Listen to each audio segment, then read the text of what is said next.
I really like that.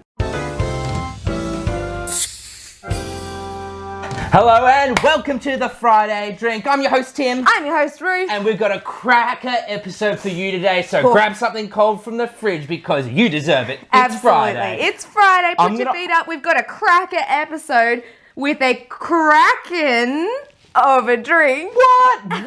What is this?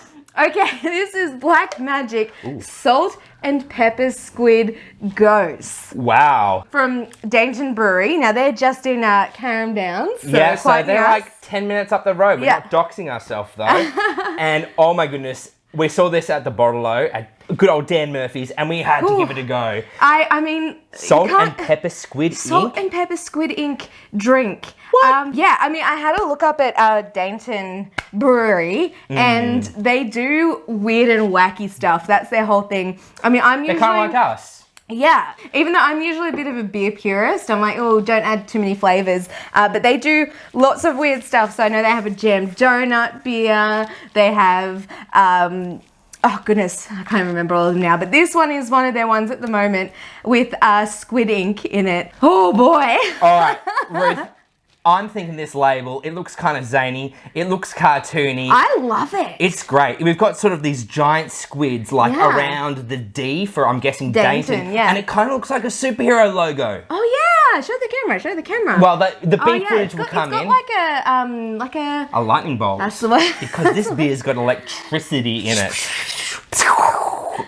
I mean, I love it. I think it's, they've obviously hired someone to design something quite artistic and quite cartoony. It's really beautiful to look at. I mean, look at those little happy squids. Oh, little happy squids, little orange guys. They look so happy. I love the colour scheme, like the muted blues, the muted orange. I love it. I'm loving everything about this. I mean, that's what made us pick it up. Yeah, that's what I was just about to say. That's what caught our eye. Should we go in for the pour? Yes, we should.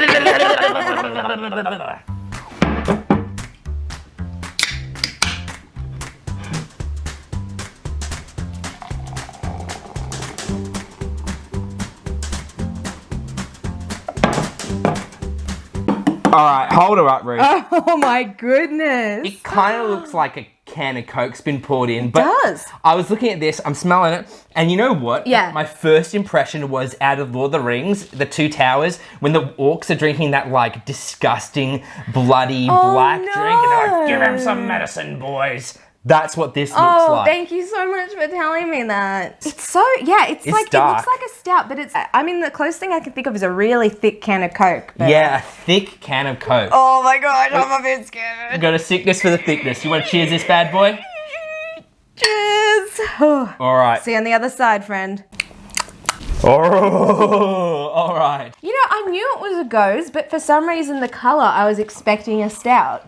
And I got very confused just then. I need to have another sip. Oh, yeah. Oh.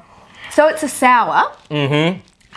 Well, Gose is like, if you remember us from our beer stall episodes, Gose is like a traditional German beer. Yeah. Which is often paired with other flavours. Oh. And so here we've got this. Oh, they have put gin in this too. Oh, yeah. It is a huge saga, these guys. Okay. Black Magic Salt and Pepper Squid Ink Gose. This dark and mysterious beast uses Mornington Peninsula botanicals, not plants, such as samphire. Samphire? How do you pronounce that? I'd say samphire. I am studying horticulture and plants. I should know. Do you know what it is? No, I don't. Kelp and saltbush with a splash of Javan pepper and squid ink. Brewed in collaboration with Balcombe Gin and with some of the actual gin thrown in. Hey, that rhymes. This is an ode to the peninsula and a nice way for two wacky dudes to get their noggins together. You know what? There's a lot of things going on in here, but they all do weirdly work. It does. It reminds me of like, it's something quite salty, but also a bit sour and tangy. Whoa, hold up. We're getting ahead of ourselves. Oh, sorry. We need to Give us your one word. Multifaceted. Multifaceted. Ooh, that's my $10 word today. I can just see the word come out now. Multifaceted. I'm going to say tart. Tart? Tart. A bit tarty. I wouldn't say sour. I would say tart. Ooh, that's my interesting. word. There's a difference. So. Yes. In theme with this. Yes. Sea creatures. I love them. Creatures of the deep. Love them. Darkness. Love it. Wet. Yep. Do you reckon sea monsters exist? Okay, so the documentary Blue Planet, right? The David Attenborough, they have a whole episode, an hour-long episode devoted to creatures of the deep. Ooh. And I swear, I watched this one night. It was probably 1 a.m. I couldn't get to sleep. And I watched this episode. You're laughing because you know that it's true. That probably is when I watched it. Yeah.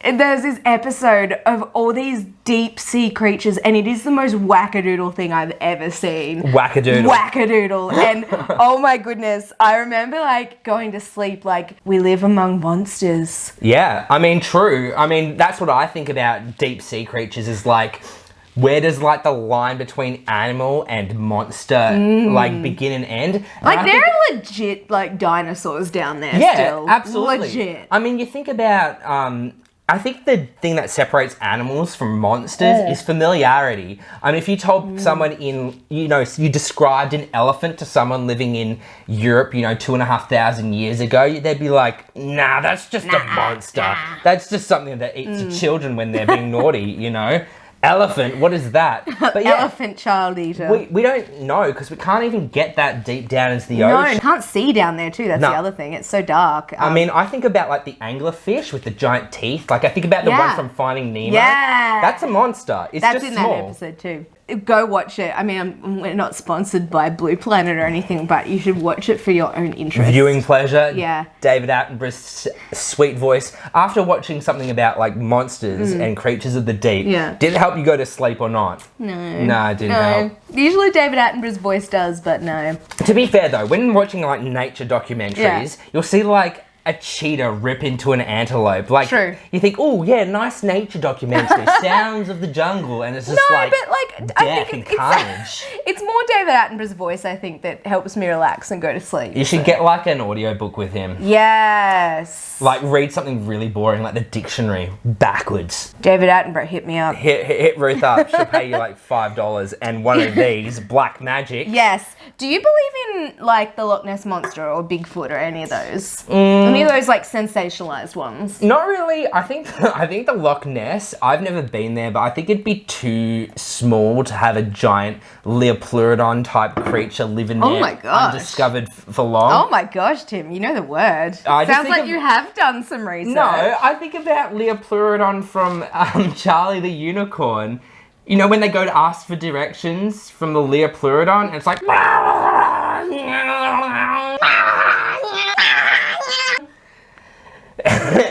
It's a Leopleurodon, Charlie. A magical Leopleurodon. You know what I'm talking about? Wow, that is some ancient content. It is ancient, like 2001 YouTube or something like that. Don't correct me, Tim, in the edits. I don't know. What about you? Bigfoot real? Loch Ness Monster real? Nah.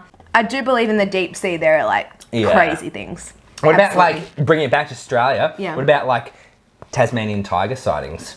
Nah, I think that's just people being hopeful and feeling guilty that we killed them all. Oh, they saw like a manky looking fox that had a bad run in with a farmer. And it's like, oh, it's a Tasmanian tiger. Look, it looks feral. It's a fox. It's a fox, yeah.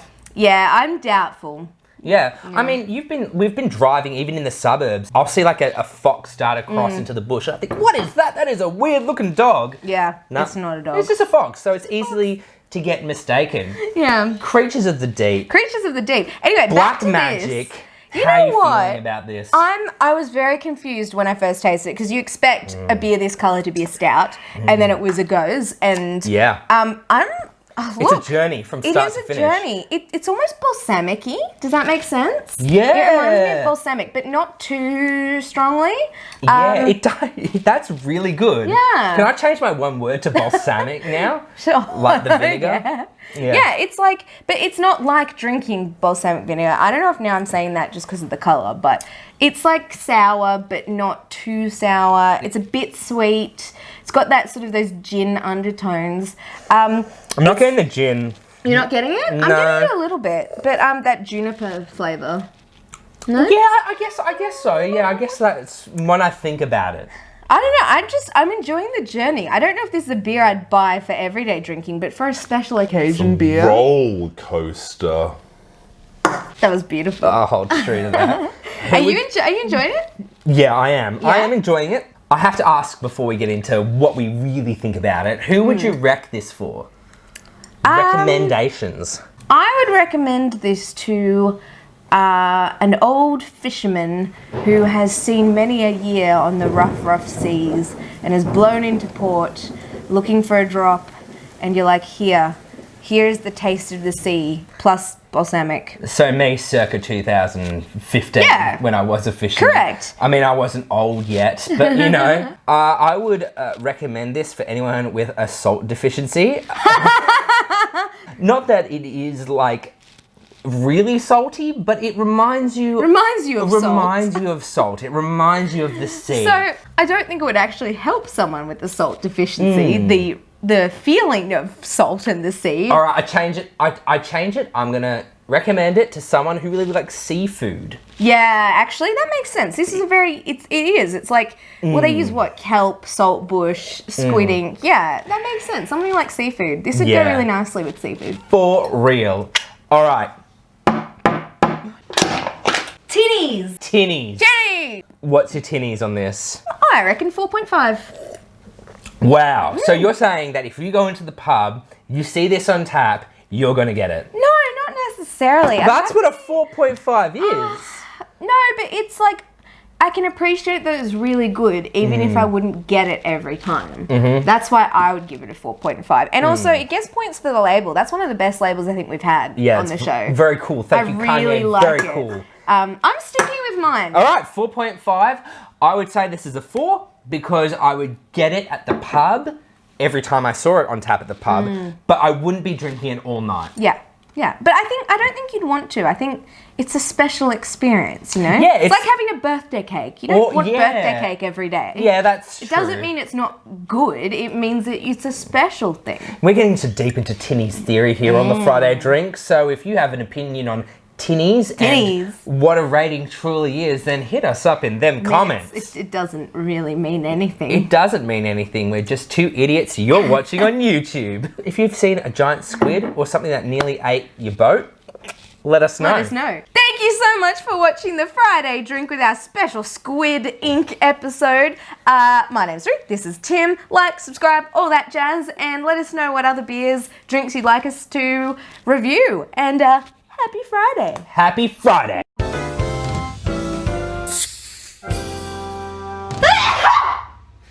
Sorry. Ow. Okay, we're in. No, start again.